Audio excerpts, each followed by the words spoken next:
안녕하세요. 건강의 모든 것을 전해드리는 건강백서의 이지영입니다. 최근 사마귀 환자가 급증하고 있다고 합니다. 2007년 16만 명에서 지난해 29만 명으로 해마다 15%씩 증가하고 있다고 하는데요. 이 사마귀는 모든 연령층에서 나타나지만 특히나 면역력이 약한 우리 아이들에게 자주 발생하고 있다고 합니다.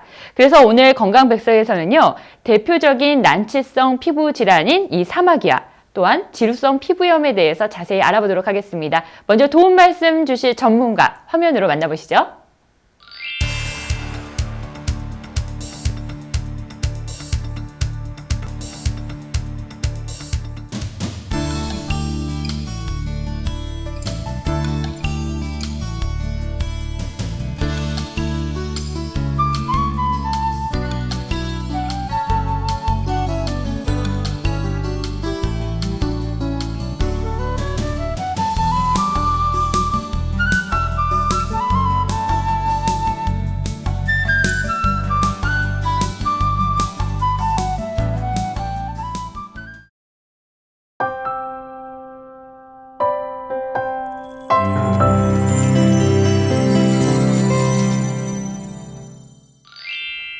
네, 원장님 안녕하세요.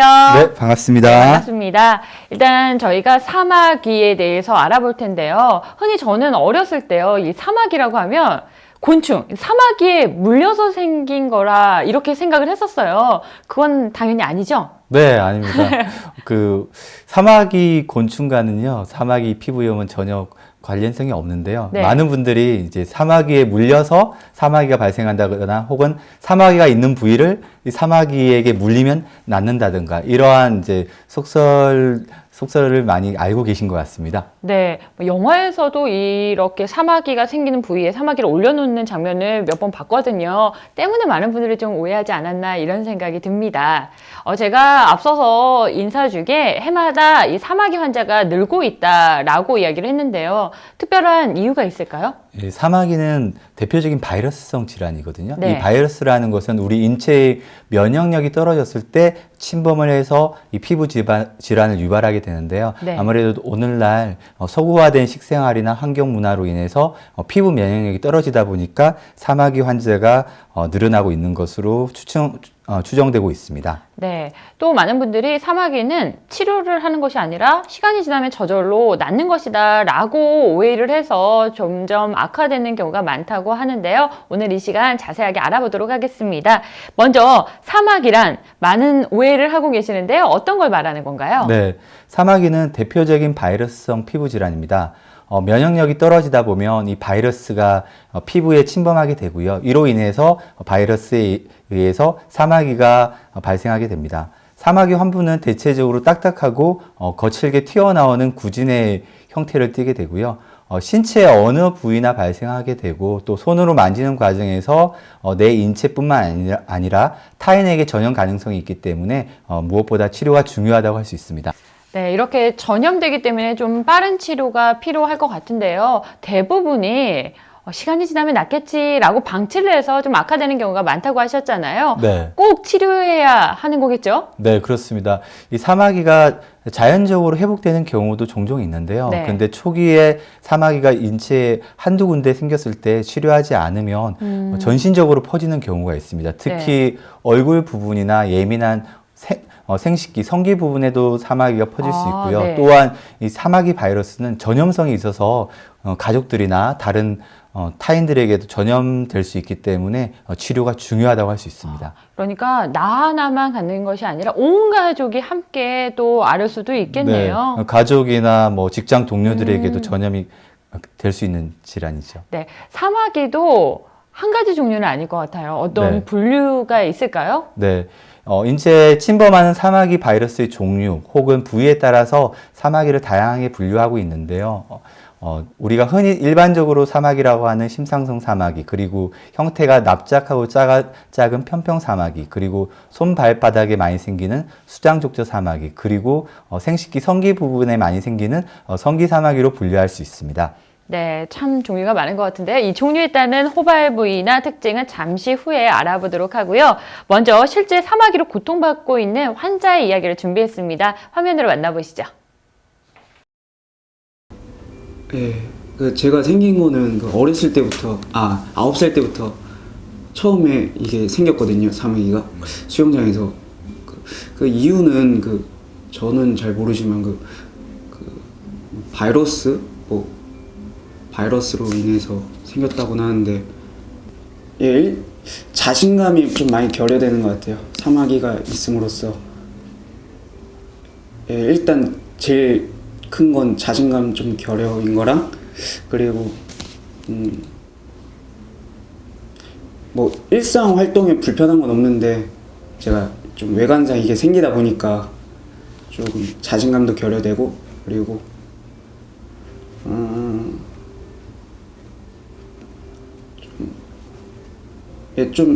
저를 좀 억제시키는 것 같아요. 뭐든지 해도 좀 그리고 두 번째로는 좀 사마귀가 있으니까 좀 가렵거든요. 제가 많이 좀 가려운 편이에요. 네, 잘 들어봤습니다. 네, 오늘은 대표적인 바이러스성 이 사마귀에 대해서 알아보고 있는데요. 먼저 물사마귀부터 설명을 해주시죠. 네, 물사마귀는 특징적으로 중심부에 함몰이 있습니다. 이 돔 형태를 띠게 되거든요. 네. 사이즈는 3 내지 6mm 정도의 사이즈고요. 비교적 쉽게 진단이 가능합니다. 피부에 기생하는 물사마귀 바이러스가 주 원인이고요.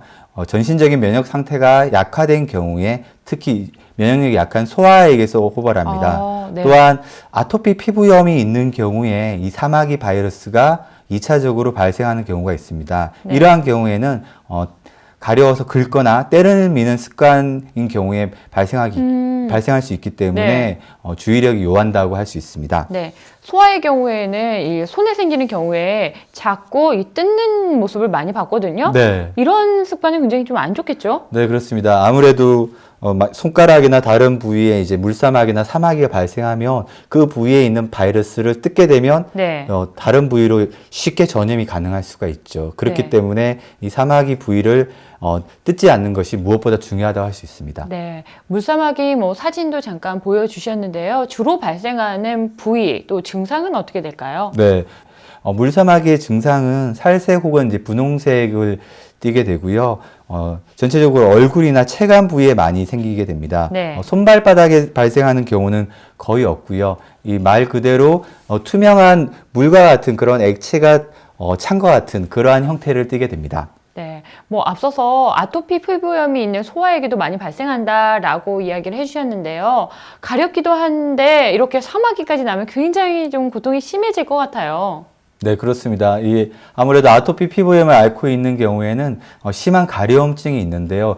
거기에 또한 이 사마귀가 발생하게 되면 미용적으로, 외형적으로 아주 보기가 힘들기 때문에 2차적으로 심리적으로 고생하시는 분들이 많습니다. 그럼 그런 아이의 경우에는 사마귀가 생길 가능성이 조금 더 높은 건가요? 네, 아토피 피부염을 앓고 있는 경우는 정상적인 어떤 피부 면역력을 가진 아이들에 비해서 사마귀 피부염이 발생할 확률이 훨씬 높습니다. 네, 혹시나 우리 아이가 아토피로 좀 고생을 한다면 거기에 사마귀가 생기는지 안 생기는지 좀 관찰도 필요할 것 같습니다.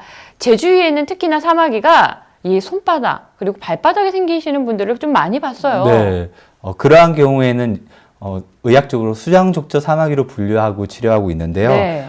특히 이제 발바닥에 발생하는 경우에는 2차적으로 심한 통증을 유발할 수 있기 때문에 보행장애를 동반할 수 있습니다. 네. 또한 이 발바닥에 생기는 사마귀 경우에는 티눈과의 감별이 무척 중요하다고 할 수 있습니다. 네, 티눈도 마찬가지로 많이 발생하기 때문에 반드시 좀 구별을 해야 할 것 같은데요. 쉽게 어떻게 구별할 수가 있을까요? 네, 티눈 같은 경우에는 보행적인 습관이나 마찰에 의해서 발생하기 때문에 네. 바이러스에 발생하는 사마귀랑은 반드시 감별이 필요한데요. 사마귀가 있는 부위를 그 환부를 얇게 자르게 되면 사마귀인 경우에는 티눈과 달리 점상출혈이라고 해서 특징적인 반응이 나타나게 됩니다. 이로써 네. 쉽게 감별할 수가 있습니다. 네. 혹시 집에서 감별할 수도 있는 건가요? 위험하다고 할 수 있습니다. 병의원을 찾으셔서 감별하시는 것이 중요합니다. 알겠습니다. 이 족저 사마귀와 티눈은 좀 구분을 하셔야 할 것 같습니다. 계속해서 바이러스에 의한 피부 질환, 편평 사마귀에 대해서 한번 설명 들어보도록 하겠습니다. 네. 어떤 사마귀인가요? 네, 편평 사마귀는 말 그대로 점처럼 편평하게 나타나는 사마귀입니다. 네. 특히 얼굴 부위나 목 부위에 많이 발생하는데요. 일반적으로 크기는 아주 2 내지 5mm 정도로 작고요. 네. 약간 융기된 편평한 다각형 모양입니다. 살색이나 붉은색, 옅은 갈색, 진한 갈색을 띠고요. 얼굴이나 심한 경우에는 사지에도 발생할 수 있습니다. 네. 특히 한관종이나 비립종, 섬유성 연우, 노인성 우체와 감별하는 것이 중요하다고 할 수 있습니다. 네. 이렇게 작기 때문에 또 한 가지가 나도 모르게 뭐 자면서나 혹시 습관적으로 좀 긁거나 뜯는 경우도 있을 것 같은데요. 이럴 경우에는 어떻게 될까요? 특히 여드름하고도 감별이 쉽지 않은 경우가 많습니다. 네. 여드름을 앓고 계신 분들 중에 습관적으로 여드름을 짜시는 분들이 네네. 계시거든요. 근데 만약에 그 여드름이 아니라 편평 사마귀라면 그 짜는 행위를 통해서 사마귀 바이러스가 다른 부위로 퍼져나갈 수 있기 때문에 이건 짜는 행위는 무척 위험한 행위라고 할 수 있습니다. 네, 어떠한 질환이든 마찬가지겠지만 나의 종류, 그러니까 질환의 종류를 제대로 알아야지 치료가 또 가능할 것 같습니다. 지금까지 3가지 사마귀의 종류에 대해서 알아봤는데요. 이어서 또 다른 사마귀 좀 소개해 주시죠. 네. 심상성 사마귀라고 해서 우리가 일반적으로 흔히 말하는 사마귀입니다. 네. 손가락이나 손등, 발가락, 발등에 호발하고요.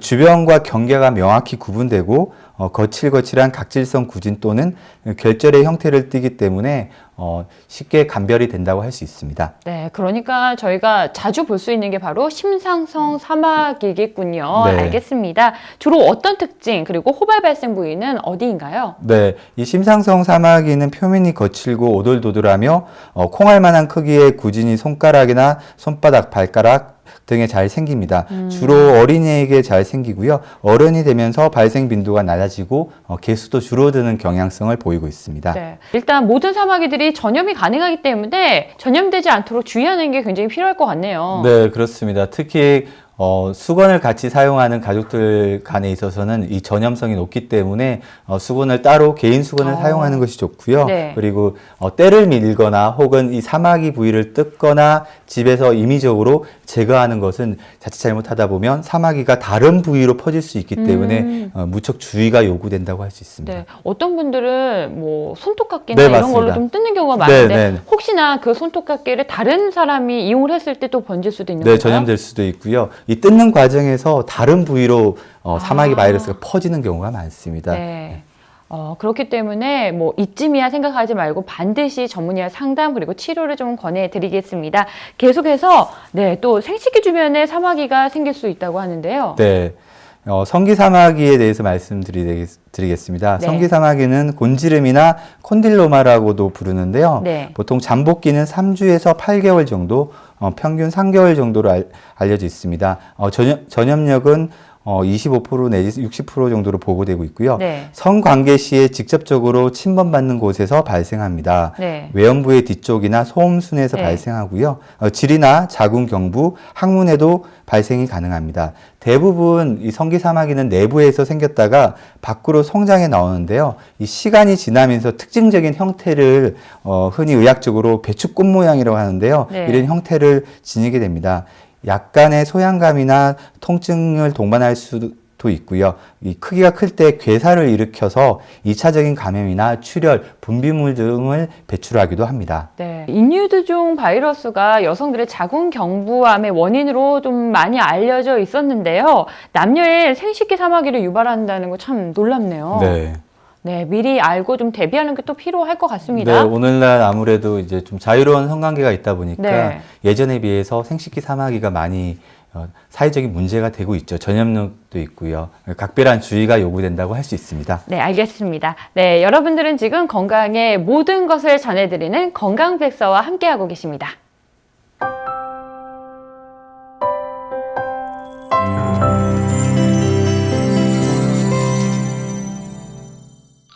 네, 건강백서 오늘 이 시간 난치성 피부 질환인 사마귀와 그리고 질소성 피부염에 대해서 자세히 알아보고 있습니다. 원장님, 일단 그 원인이 여러 가지가 있겠지만요. 한의학에서는 이 사마귀가 생기는 원인 어떻게 보고 있나요? 네, 서양의학 쪽으로 보면 아무래도 이 사마귀 바이러스가 직접적으로 피부에 이제 침범하는 것이 원인이라고 할 수 있겠죠. 네. 하지만 이 사마귀 바이러스는 지금 이 순간 내 몸에도 존재하고 이 공기 중에도 존재하는 것이 사실입니다. 우리 인체의 피부 면역력이 약해지면서 그 약해진 틈을 타서 이 사마귀 바이러스가 피부에 침범하는 것입니다. 따라서 무엇보다도 피부의 면역력을 높이는 생활 습관을 갖는 것이 중요하다고 할 수 있습니다. 네, 저를 포함해서 많은 시청자 여러분들이 한의학적 치료는 어떻게 하는지 굉장히 궁금해하실 것 같아요. 어떤 네. 식으로 이루어지나요? 사마귀 바이러스를 억제하고 피부의 면역력을 높이는 한약을 처방하게 되는데요. 네. 초기에 사마귀가 가볍거나 뿌리가 깊지 않은 경우에는 한약만으로도 좋은 치료 결과를 나타냅니다. 다음으로 사마귀를 직접적으로 제거하는 침이나 뜸요법이 있습니다. 네. 보시는 자료화면은 이제 사마귀가 발생한 부위에 발바닥 부위에 뜸을 시술하는 사진이고요. 네. 손바닥에 발생한 사마귀에 이제 침을 시술하는 장면입니다. 네네. 얼굴에 발생한 편평 사마귀의 침을 이용해서 이 사마귀를 제거하는 치료법을 시술하는 장면이고요. 네네. 발바닥에 생긴 수장족저 사마귀의 뜸요법을 이용해서 사마귀 바이러스를 직접적으로 제거하는 치료법입니다. 네. 다음으로 사마귀가 발생한 부위에 다양한 한약재를 이용한 바르는 외용요법이 있습니다. 네. 앞서서 한약 이외에도 약침을 말씀해 주셨어요. 네. 그 한약재가 굉장히 궁금한데 네. 어떤 약재로 이루어진 건가요? 주로 우리가 벌독이라고 하죠. 네. 벌의 이제 독에서 추출한 네. 그런 약재를 많이 사용하는데요. 봉침요법이라고 해서 약침요법의 일환인데요. 네. 그 봉침요법을 많이 사용하게 됩니다. 네, 알겠습니다. 보통 치료법의 하나로 외용 연고를 많이 사용을 하잖아요. 네. 어떤 연고인지 궁금해요. 네, 이 사마귀 바이러스를 직접적으로 억제하면서 그 피부의 면역력을 높이는 한약을 바르는 형태로 개발하게 되는 거죠. 개발한 그러한 외용제를 사용하게 됩니다. 네, 실제로 저희가 치료 사례를 보면서 설명을 들으면 이해가 조금 쉬울 것 같은데요. 몇 가지 사례를 좀 알려주시죠. 네, 먼저 첫 번째 사례를 설명드리도록 하겠습니다. 오른쪽 두 번째 손가락에 발생한 심상성 사마귀입니다. 크네요. 네, 치료를 시작하게 되면 사마귀 병변 부위가 조금씩 탈락하게 됩니다. 네. 그러면서 사마귀 환부가 점점 얇아지고 새로운 정상적인 피부 조직이 재생되게 되는 거죠. 네. 특히 이제 사마귀가 크게 형성되어 있는 경우에는 치료 과정에서 이렇게 여러 조각조각 이렇게 나뉘는 것을 발견할 수 있습니다. 그렇게 되는 경우에는 치료 경과가 좋은 거고요. 이후에 점점 피부가 재생하면서 실제로 초기 사마귀 환부가 있던 부위가 주름이 안 보였는데 네. 지문과 같은 주름이 이제 보이게 되면 정상적으로 재생되고 사마귀가 재발되지 않은 것을 확인하고 치료를 종결하게 되는 것입니다.